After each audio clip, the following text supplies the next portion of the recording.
মধ্যপ্রাচ্যের উত্তেজনার প্রভাব বিশ্ব অর্থনীতি ও বাজারে অনুভূত হচ্ছে। ইরানকে ৪৮ ঘণ্টার মধ্যে হরমুজ প্রণালীতে জাহাজ চলাচলের পূর্ণ স্বাধীনতা পুনরায় ফিরিয়ে না দেওয়ার হুঁশিয়ারিতে যুক্তরাষ্ট্রের প্রেসিডেন্ট ডোনাল্ড ট্রাম্প জানিয়েছেন, অন্যথায় ইরানের বিদ্যুৎ কেন্দ্রগুলোতে আঘাত হানার পদক্ষেপ নেওয়া হবে। পাল্টা জবাবে তেহরান জানিয়েছে, তারা এই গুরুত্বপূর্ণ জলপথ পুরোপুরি বন্ধ করতে এবং হুমকিমূলক হামলা হলে মধ্যপ্রাচ্যের জ্বালানি ও পানি অবকাঠামোতে প্রতিশোধমূলক হামলা চালাতে প্রস্তুত।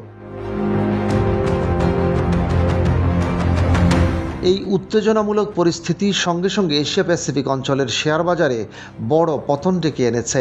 সোমবার লেনদেন শুরু হওয়ার পরেই জাপানের প্রধান সূচক নিক্কেই 2.25% কমে গেছে।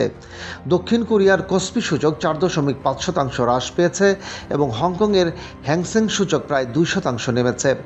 এছাড়াও অস্ট্রেলিয়ার ASX ও নিউজিল্যান্ডের NZX 50 সূচক যথাক্রমে 1.6 এবং 1.3% হ্রাস পেয়েছে। বিশ্লেষকরা মনে করছেন, এই পতন শুধু আঞ্চলিক নয় বরং বৈশ্বিক অর্থনীতিতে নেতিবাচক প্রভাব ফেলতে পারে।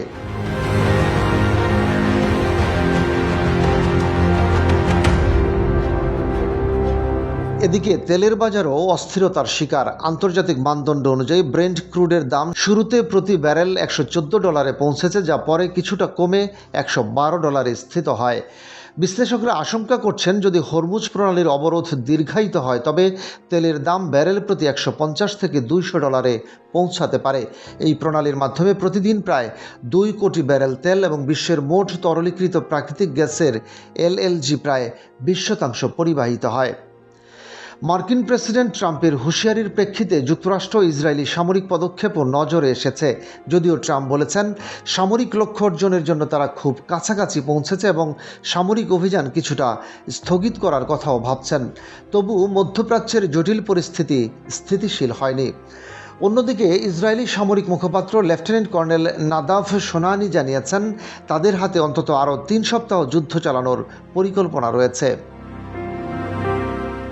এই উত্তেজনার মাঝে ব্রিটিশ প্রধানমন্ত্রী কিয়ার স্টারমারের সঙ্গে ট্রাম্পের ফোন আলাপ হয়। আলোচনায় দুই নেতা একমত হয়েছেন, বিশ্ব জ্বালানি বাজারে স্থিতিশীলতা ফেরাতে হরমুজ প্রণালীটি উন্মুক্ত রাখা অপরিহার্য। বিশ্লেষকরা মনে করছেন, হরমুজ প্রণালীর এই সংকট শুধু তেলের দাম ও শেয়ার বাজারে প্রভাব ফেলছে না, বরং বৈশ্বিক অর্থনীতিতে স্থিতিশীলতা ও নিরাপত্তা ব্যবস্থাপনায়ও বড় ধাক্কা দিচ্ছে। বিশ্বব্যাপী জ্বালানি সরবরাহে বিঘ্ন, মার্কিন ইরান উত্তেজনা এবং এশিয়ার শেয়ার বাজারের পতন একত্রে আন্তর্জাতিক অর্থনীতিকে নড়বড়ে করে তুলেছে।